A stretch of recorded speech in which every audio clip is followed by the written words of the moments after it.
जो आपके शब्दों का मूल्य नहीं समझता उसके सामने मौन रहना ही बेहतर है। इसका मतलब यह है कि जिस व्यक्ति के सामने आप अपनी बात को रखते हैं वो व्यक्ति आपकी बात को उसका महत्व नहीं समझता, तो उसके सामने चुप रहने से ही अच्छा समझा जाता है। तो नमस्कार, आपके अपने YouTube channel Sandeep Nautiyal maths में आपका स्वागत है। जैसे कि आप जानते हैं कि हमारा क्लास 10 का chapter number 12 areas related to circle, वृत्तों से संबंधित क्षेत्रफल चल रहा है। इसके एक्सरसाइज 12.3 चल रही है। इसके क्वेश्चन हमने पिछली वीडियो में क्वेश्चन नंबर 7 तक हल कर दिया था और आज की वीडियो में हम क्वेश्चन नंबर 8 से आगे के प्रश्न को हल कर लेंगे। यदि आप इस चैनल पर पहली बार नए हैं तो इस चैनल को सब्सक्राइब कर लें। और जो हमारा क्वेश्चन नंबर 8 है वो आपके सामने ये है। क्वेश्चन नंबर 8 कह रहा है कि आकृति 12.26 एक दौड़ने का पथ रेसिंग ट्रैक है जो दर्शाती है जिसके बाईं और दाएं अर्धवर्ताकार हैं। दोनों आंतरिक समांतर रेखाखंडों के बीच की दूरी 60 मीटर है तथा इनमें से प्रत्येक रेखाखंड 106 मीटर लंबा है। यदि यह पथ 10 मीटर चौड़ा है तो ज्ञात कीजिए पथ के आंतरिक किनारों के अनुदिश एक पूरा चक्कर लगाने में चली गई दूरी। और दूसरा जो क्वेश्चन इसी में पूछा है, इस पथ का क्षेत्रफल ज्ञात कीजिए। तो ये कह रहा है कि एक दौड़ने का पथ है, मैदान है, रेसिंग ट्रैक है। जैसे कि आपने देखा होगा कि स्कूल में भी प्रतियोगिता होती है और शहरों में भी, डिस्ट्रिक्ट लेवल पर भी होती है दौड़ की प्रतियोगिता, ओलंपिक में भी होता है रेसिंग। तो वहां पर एक रेसिंग ट्रैक है जिस पर खिलाड़ी दौड़ते हैं। उसके दो सिरे क्या हैं? अर्धवर्ताकार है और दो समांतर रेखाखंड है जो आपके सामने आकृति 12.26 में है। देखिए ए बी और सी डी दो समांतर रेखाखंड है। इनके बीच की दूरी क्या है? 60 मीटर है। और इनके जो दोनों दो सिरे हैं, ये देखिए ए आई सी, ये भी अर्धवृत्ताकार है और बी आई डी भी अर्धवृत्ताकार है। ठीक है। और जो दो समांतर रेखाखंड है उनके बीच की चौड़ाई जो है वो 10 मीटर है। ये 10 मीटर है, ये 10 मीटर। ठीक है। तो ये कह रहा है कि पहला पूछ रहा है कि इसके अंदर ट्रेसिंग पथ यानी कि दौड़ का जो पथ है उसके अंदर एक पूरा चक्कर लगाने में तय की चली गई दूरी, कितनी दूरी तय करता है खिलाड़ी। और फिर इस पथ का हमको क्षेत्रफल भी ज्ञात करना है। ये जो ग्रीन है इस पथ का हमको क्षेत्रफल ज्ञात करना है, कितना है। तो अब देखिए खिलाड़ी क्या है, बिंदु ए से या बी से या सी और डी से किसी में एक पॉइंट से दौड़ना शुरू करता है। मान लीजिए बिंदु बी से वो दौड़ना शुरू करता है और यहां से दौड़ते हुए पूरा एक राउंड कंप्लीट करता है, फिर बिंदु बी पर आ जाता है। तो ये क्या है, इस पथ के अनुदिश एक चक्कर पूरा करता है खिलाड़ी। तो इसमें वो कितनी दूरी तय करता है, कितनी उसने दूरी तय की गई दौड़कर, वो हमको ज्ञात करनी है। आप देखिए क्या है, पहले तो हमारा बी से वो चलना शुरू करता है, ए पर आता है और फिर ए से इस अर्धवर्ताकार पथ पर दौड़ता है, फिर सी से डी पर जाता है, फिर डी से एक अर्धवर्ताकार फिर पथ पर दौड़ता है, फिर बिंदु बी पर आ जाता है। तो एक राउंड पूरा उसका कंप्लीट हो जाता है। तो इसमें क्या उसने कितनी दूरी दौड़ी, तो इसको इस पथ के अनुदिश खिलाड़ी द्वारा चली गई दूरी या दौड़कर तय की गई दूरी क्या होगी? इन दोनों समांतर रेखाखंड की लंबाई का योग और दोनों अर्धवर्ताकार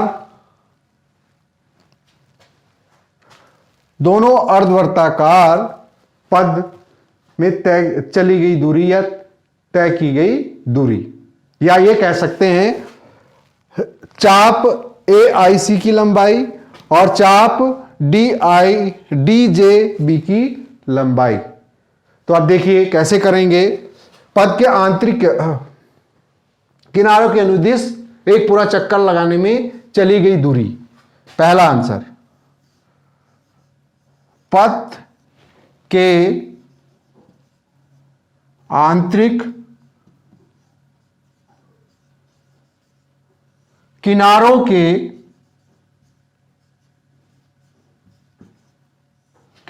के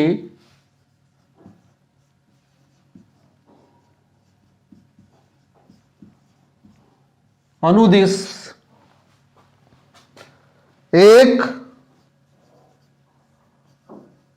पूरा चक्कर लगाने में चली गई दूरी या तय की गई दूरी कह सकते हैं हम, बराबर होगी रेखाखंड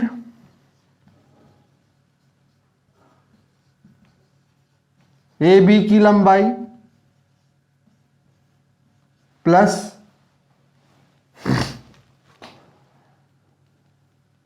अर्धवृत्त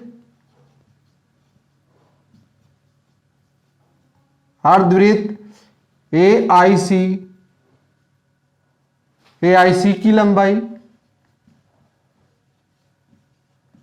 प्लस फिर C से D, ये समांतर रेखाखंड है, CD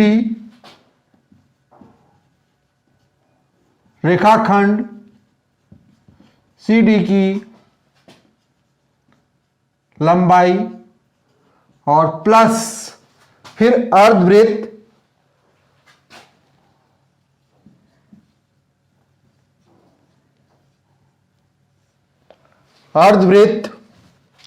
DJB की लंबाई, DJB की लंबाई।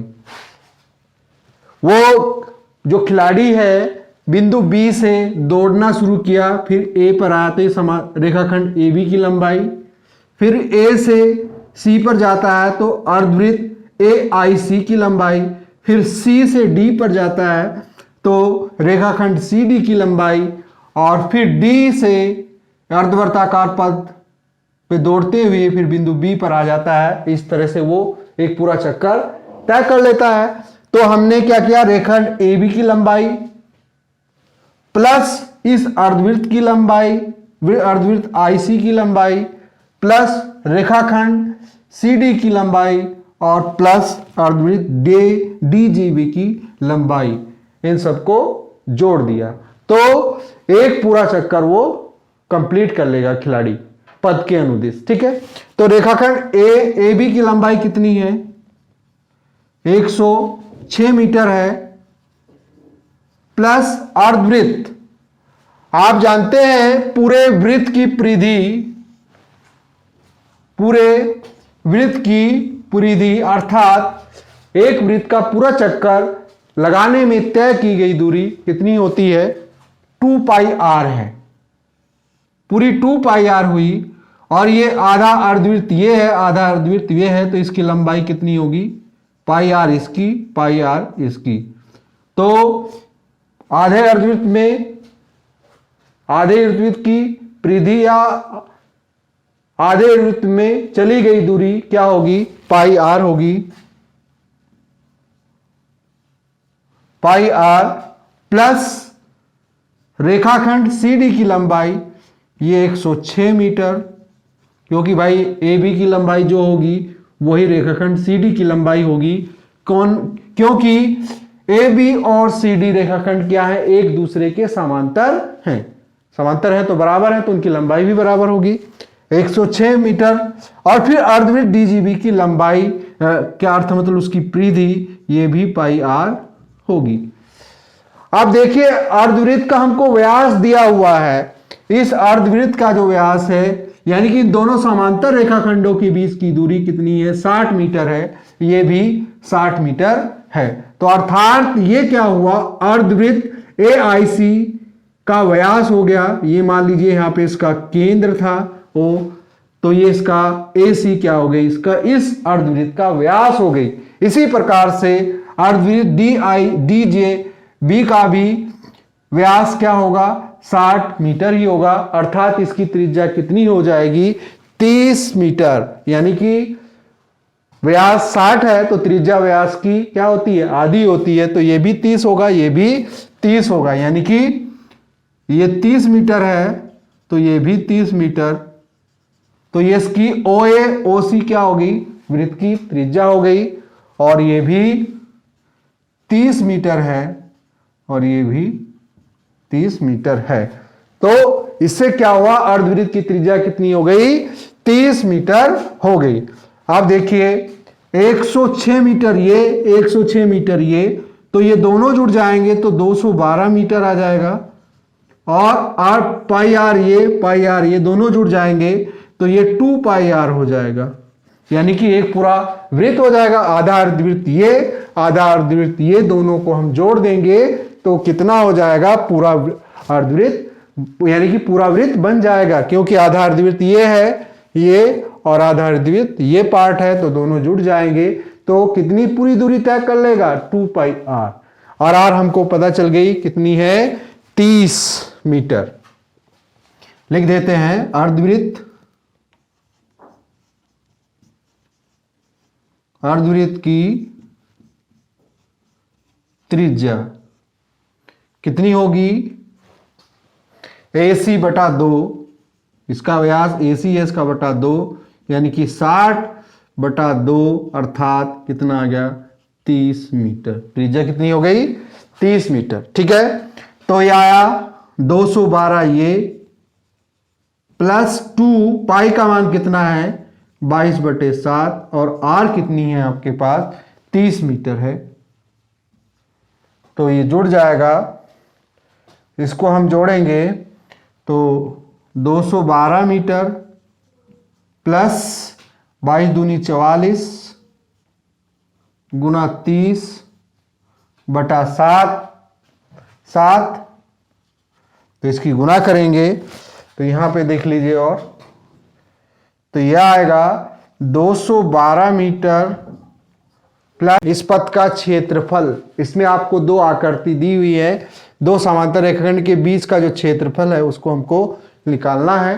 तो इसमें आपको देखिए क्या बनेंगे, ABFE एक आयत ये बन गया और एक आयत GHDC एक आयत ये बन गया। तो इस आयत का क्षेत्रफल और इस आयत का क्षेत्रफल दोनों को हम जोड़ देंगे और फिर एक अर्धवृत्त ये है, आंतरिक अर्धवृत्त ये है और बाहरी अर्धवृत्त ये है। इधर भी इसी प्रकार है, आंतरिक अर्धवृत्त ये है और बाहरी अर्धवृत्त ये है। यानी कि बाहरी अर्धवृत्त दोनों सिरों पर बने बाहरी अर्धवृत्त में से आंतरिक अर्धवृत्त को के क्षेत्रफल को घटा देंगे तो ये वाला जो इनके बीच का जो भाग है उसका क्षेत्रफल हमके फाइंड कर हो जाएगा। तो उसको हम कैसे करते हैं देखिए,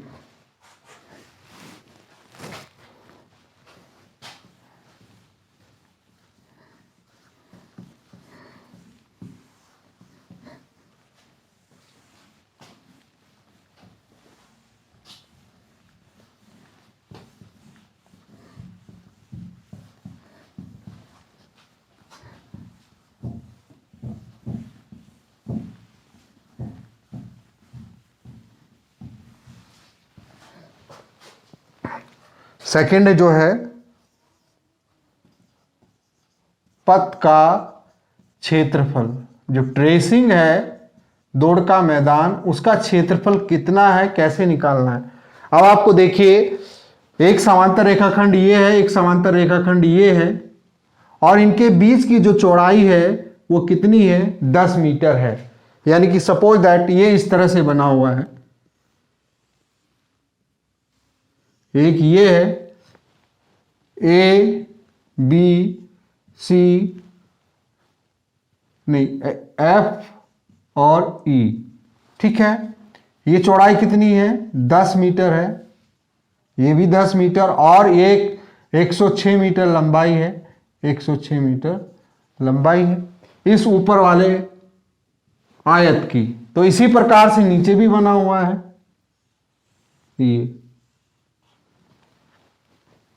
ये सी है, ये जी एच डी, 106 है तो ये भी 106 मीटर होगा, और ये भी 10 मीटर है चौड़ाई, तो ये भी 10 मीटर हो गया। तो इसमें दो क्या बन गए, दो आयत, यानी कि ऊपरी आयत का क्षेत्रफल प्लस निचले आयत का क्षेत्रफल ये।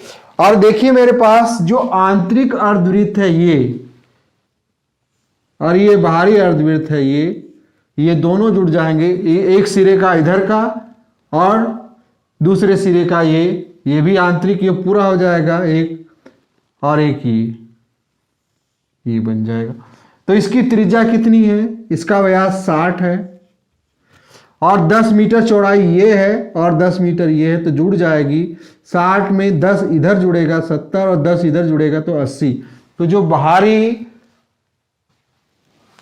अर्धवृत्त है उसकी त्रिज्या कितनी, व्यास कितना हो जाएगा 80 मीटर, और उसकी त्रिज्या कितनी हो जाएगी 40 मीटर, और आंतरिक अर्धवृत्त की त्रिज्या कितनी होगी 30 मीटर होगी।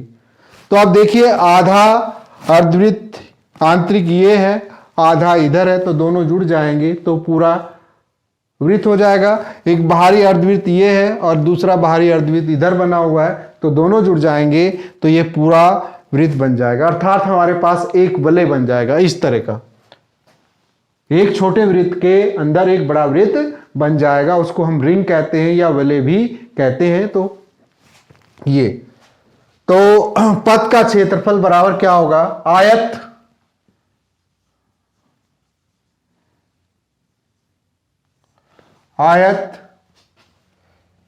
ए बी एफ ई का क्षेत्रफल प्लस आयत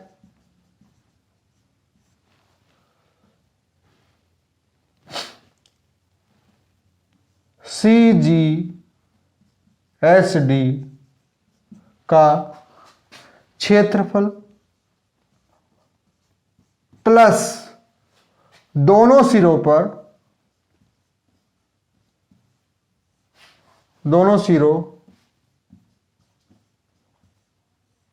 पर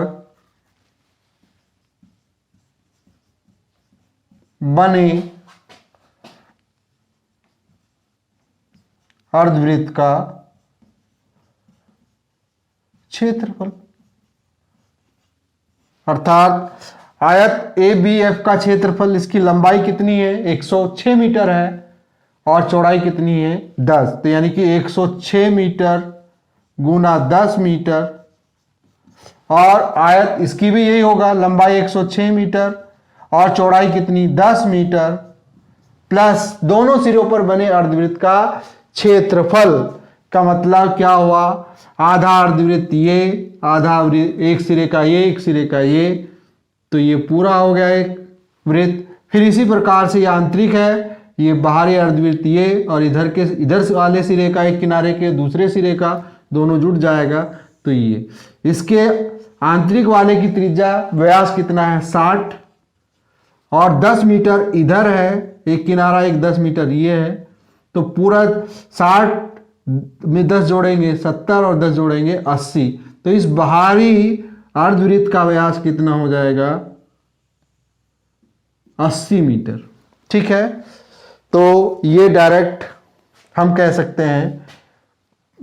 तो अर्धवृत्त का किसी भी वृत्त का क्षेत्रफल होता है वो पाई आर स्क्वायर होता है, और अर्धवृत्त का क्या होगा 1/2 पाई आर स्क्वायर होगा, आधा हो जाएगा।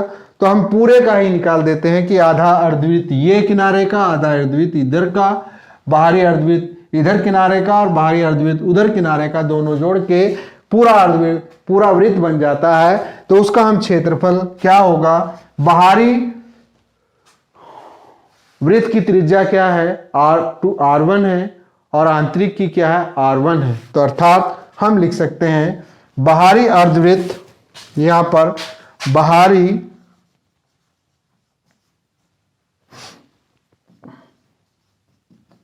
वृत्त की त्रिज्या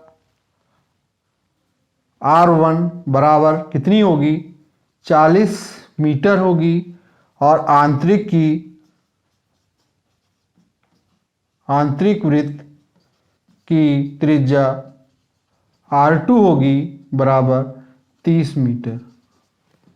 मैंने बता दिया है, ये पूरा व्यास 60 है, ये केंद्र है O, ये A और B है और ये C और D है। तो जो आंतरिक है उसका व्यास AB है, तो ये 60 है, तो इसकी त्रिज्या OA और OB होगी, ये 30 हो जाएगा। और बाहर वाले वृत्त का क्या है, CD है, तो इस 80 है, तो 10 30 यहाँ तक हुआ, OA 30 है, 10 और जुड़ जाएगा तो 40 हो जाएगी। तो इसकी बाहरी वाले वृत्त की त्रिज्या 60 मीटर है और आंतरिक वृत्त की त्रिज्या कितनी है, 30 मीटर है। तो वृत्त का क्षेत्रफल क्या होता है, पाई R स्क्वायर होता है। तो हम इसको डायरेक्ट लिख सकते हैं पाई R1 का स्क्वायर माइनस पाई R2 का स्क्वायर। तो ये क्या होगा, 106 गुणा ये, तो ये कितना, 1060 मीटर स्क्वायर और ये भी 1060 मीटर स्क्वायर प्लस पाई यहाँ पे भी मैंने कॉमन ले लिया और इसका मान रखा 22/7 और अंदर क्या आया, R1 40 का स्क्वायर माइनस 30 का स्क्वायर, क्योंकि R1 मेरे पास 40 है और R2 कितना है, 30 है, ये आ जाएगा इतने मीटर स्क्वायर। तो इसको थोड़ा हल कर लेंगे, 1060 तो कितना होगा, 0 6 6 2 12 हासिल को 1 2120 मीटर स्क्वायर ये हुआ प्लस 22/7 और ये वर्गांतर का हो जाएगा, एक बार जोड़ देंगे एक बार घटा देंगे, तो ये 40 प्लस 30 होगा 1 और ये 40 माइनस 30, ठीक है, इतने मीटर स्क्वायर। तो जुड़ जाएगा, तो ये आया 2120 मीटर स्क्वायर और ये आया 22/7, 40 और 30 को जोड़ेंगे 70 हो जाएगा और 40 में से 30 घटाए तो 10 आएगा, इतने मीटर स्क्वायर। तो इससे कैंसिल आउट हो जाएगा 10, तो ये कितना है आपका 2200 आ जाएगा, 2120 मीटर स्क्वायर और ये 22 गुना 10 गुना 10, तो ये कितना हो जाएगा 100 और 100 की गुना 22 के साथ होगी, तो ये 2200 मीटर स्क्वायर। और इन सबको जोड़ेंगे दोनों को, 0 0 0 0 2 और 0 2 हो जाएगा, ये 2 और 1 और 2 3 हो जाएगा, 2 और 2 4 हो जाएगा, 4320 मीटर स्क्वायर। यानी कि इस पथ के जो ट्रेसिंग दौड़ का जो पथ है, दौड़ने का जो मैदान है, उसके अंदर वाले क्षेत्र का भाग का क्षेत्रफल क्या होगा, 4320 मीटर स्क्वायर होगा। ये क्वेश्चन बहुत ही अच्छा है, इसको बड़े आसानी के साथ समझाया गया है, इसको आप बड़े आसानी से बच्चे इसको समझिएगा। अगर आपको समझ नहीं आएगा तो आप कमेंट्स बॉक्स में लिखिएगा और आपको नेक्स्ट वीडियो में उसको हम लेके आएंगे, सोल्व करेंगे अच्छी तरह से और एक्सप्लेन करेंगे। यदि आपको ये वीडियो अच्छा लगा हो तो इसको लाइक सब्सक्राइब शेयर करें और जल्द ही मिलेंगे आपको नए वीडियो के साथ। ओके।